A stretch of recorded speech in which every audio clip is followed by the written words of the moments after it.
So hello guys, welcome to my YouTube channel. So basically this video is on mathematics.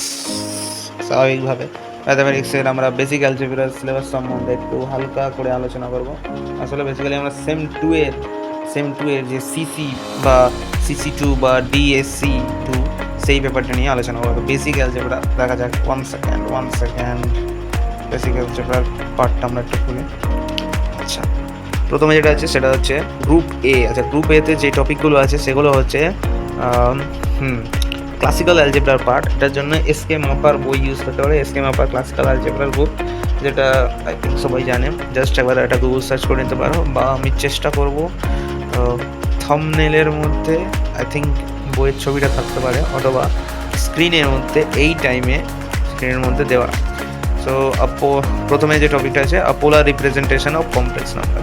এগুলো তো basic topic, যেগুলো আমাদের করতে হবে। nth root of unity, de Moivre's theorem, rational integration, এগুলো I think সবাই করেছে। এখান থেকে আমি যদি ইম্পর্টেন্ট মানে যতটা করলে এখান থেকে 25 মার্কস আছে।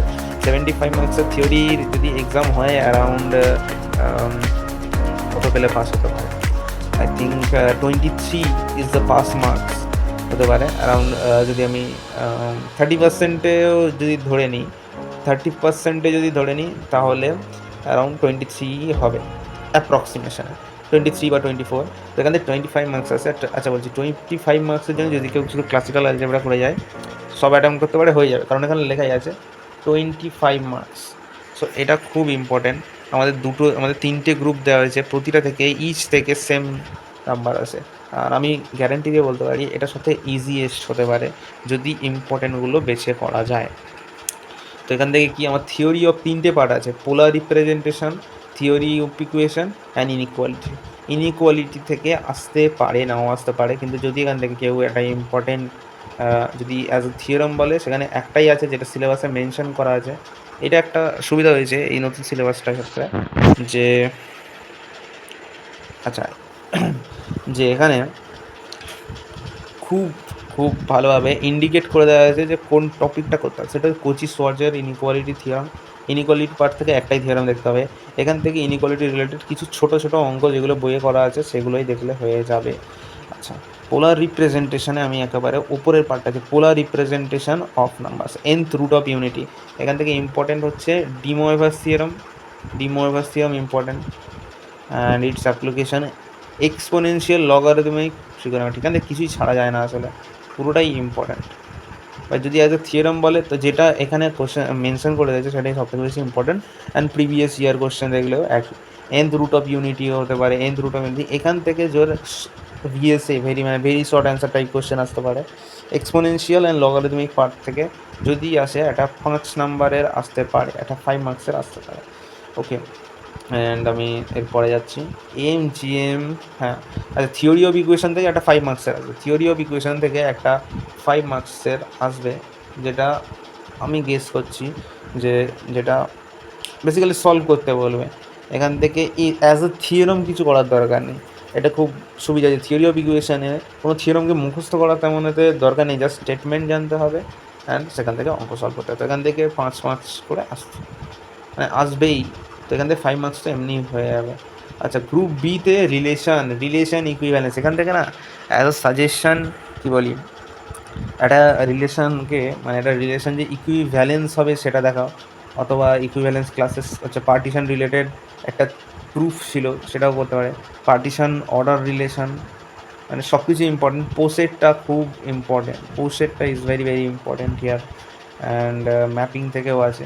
এগুলো সব আসলে আমাদের 11-12-এরই টপিক, আলাদাভাবে কিছু নেই। নতুন কিছু যদি থাকে সেটা ইজ দ্য পার্টিশন, আর কিছু না। সেটা হচ্ছে পার্টিশন, আর কিছু না। ওকে, দিস ইজ দ্য পার্টিশনটাই হতে পারে নতুন জিনিস।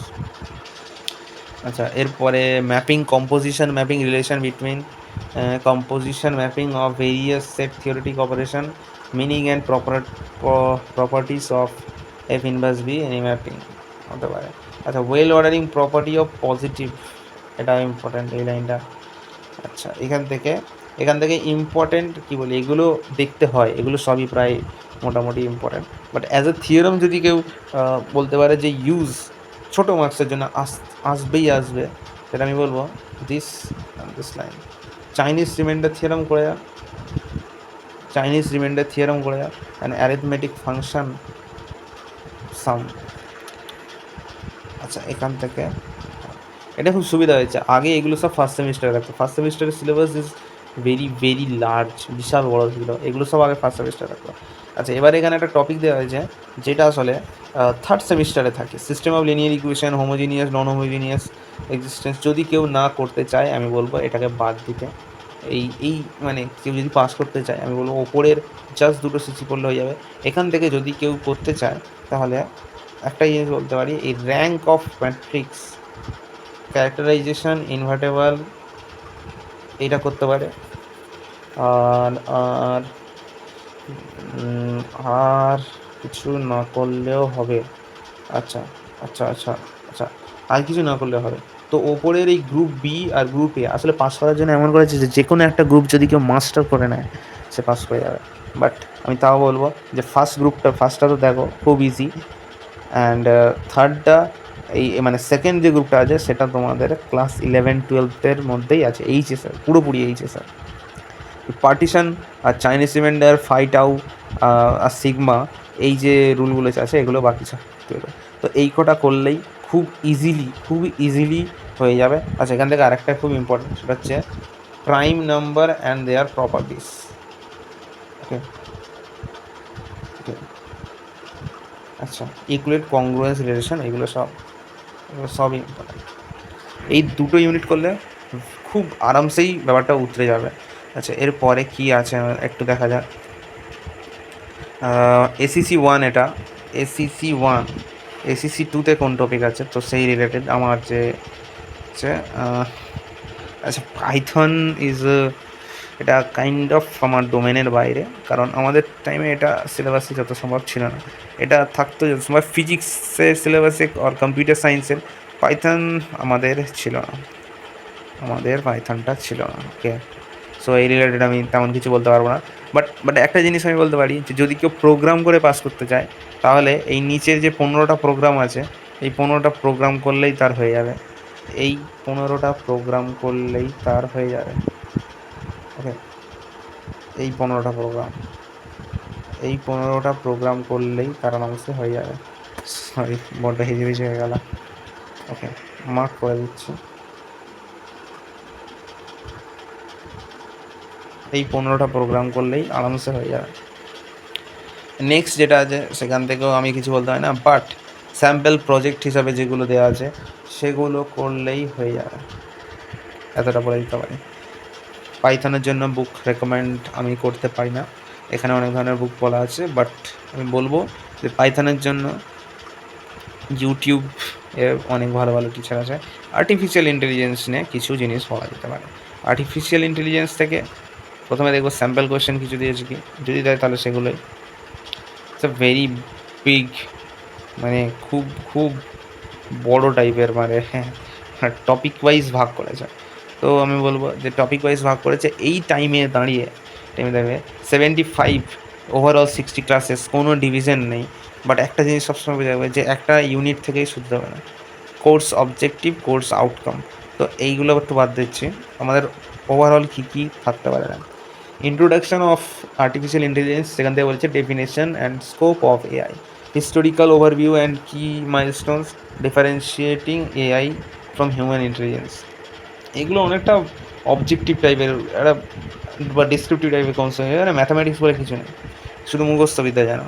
সো এ মানে ফার্স্ট ইউনিটটা মধ্যে বেশিরভাগ পার্টটা AI subfield and technologies, application of AI in health care diagnose, এখানে বেশিরভাগ জিনিসটাই যেন ইউজ করছে। যদি কেউ এই মুখস্থবিদ্যা টাইপের ইউজ করে ইউনিট কমপ্লিট করতে যায়, আচ্ছা এখানে 5টা ইউনিট আছে, আই থিঙ্ক 5টা ইউনিট আছে, খুব স্বাভাবিকভাবে যদি কেউ 3টে ইউনিট করে যাবে হয়ে যাবে। তো খুব মুখস্থবিদ্যা ইউজ করে করতে গেলে তো বলবো এই ইউনিটটা করতে, introduction to artificial intelligence, application of AI. এটা কাইন্ড অফ আমরা ছোটোবেলায় যে করতাম না, যে কম্পিউটার বইয়ে একটা কোশ্চেন দিয়েছে যে এটার ব্যবহার লেখো, এটার ক্ষতিকর লেখো। এটা আসলে কম্পিউটারের নলেজের খুব একটা বেশি ইউজ হচ্ছে না, এটা পুরোপুরি যেন একটা মুখস্থবিদ্যা হচ্ছে, বা আমরা এটা বাস্তবে থেকে দেখে শিখে যাচ্ছি। ওকে, এই ইউনিটটা হলো এথিক্যাল অ্যান্ড সোশ্যাল ইমপ্লিকেশন। এটা এটা কিন্তু খুব একটা বেশি যে কাজে মানে এতে কম্পিউটার রিলেটেড জ্ঞানের খুব বেশি দরকার না, এতে অনেকটা বাস্তব জীবন থেকে ইন্সপায়ার হয়ে এই ইউনিটগুলো করা যায়। আচ্ছা, আদার ইম্পর্ট্যান্ট ইউজেস, ইজিয়েস্ট এই 4টে ইউনিট করলে হয়ে যাবে। এআই সাবফিল্ড টেকনোলজি, মাথার ওপর দিয়ে টপকে যেতে পারে, বাদ দাও। ওকে, দিস ইজ ইট। এবারে আইডিসি পেপার আছে আই থিঙ্ক এখানে। আইডিসি পেপার 2টাই কী দেওয়া আছে সেটাও দেখে নিচ্ছে। আইডিসি পেপার 2তে আছে ফাইন্যান্সিয়াল ম্যাথামেটিক্স। ফাইন্যান্সিয়াল ম্যাথামেটিক্স এতে আর কি বলবো ভাই, বেসিক জিনিস আছে। কোনো স্যার যদি পড়ায় পড়ো, নাহলে এখানে রেফারেন্স বুক আছে, সেগুলো দেখে কী আছে, যেগুলো আছে আসলে বেসিক জিনিস আমরা ছোটোবেলায় পড়েছি। Profit and loss, profit and loss, dividend,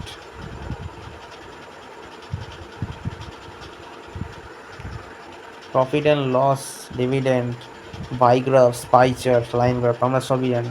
introduction to financial market and instruments, money market and capital market, financial instruction, stock, bonds, derivative, concept of value versus price value, বেশিরভাগ জিনিসই জানা জিনিস আছে। Time value and money, of money, bonds, প্রতিটা টপিকের ওপর আছে। এগুলো টপিক খুব ভালো ভালো আছে, বাট ম্যাথামেটিক্সের ভিতরে আমি যদি বলি হাই লেভেলের মানে কনসেপচুয়ালের, হয়তো ক্যালকুলেটিভ থাকতে পারে, বাট সেই লেভেলের কনসেপচুয়ালের ব্যাপারটা থাকে না। It's more calculative, not that visionary, মানে সেরকম ব্যাপারটা না, কোর ম্যাথের মজাটা যেটা সিবিসিএস সিস্টেমে ছিল। তো এই হয়ে গেল। এরপরে যদি কেউ চায় আমি থার্ড সেমিস্টারের জন্য করে দিতে পারি ওই জিনিসটা, হ্যাঁ মানে সিলেবাস ডিসকাশনের ব্যাপারটা করে দিতে পারি। সো আজকের জন্য এতটাই, দেখা হচ্ছে নেক্সট ভিডিওতে। অ্যান্ড আমি প্রিভিয়াস ভিডিও লিঙ্কও দিয়ে দেবো, যেখানে ফার্স্ট সেমিস্টারের সিলেবাস অ্যান্ড তার সাজেশন রিলেটেড কিছু আলোচনা করেছি। অ্যান্ড যা আলোচনা করেছি তাতে অ্যারাউন্ড 80% অ্যাটেম্প্ট করার ক্ষমতা তৈরি হয়ে যাবে। আর এখানে যা বলেছি তাতে ও 80 to 90% অ্যাটেম্প্ট করার ক্ষমতা চলে আসবে।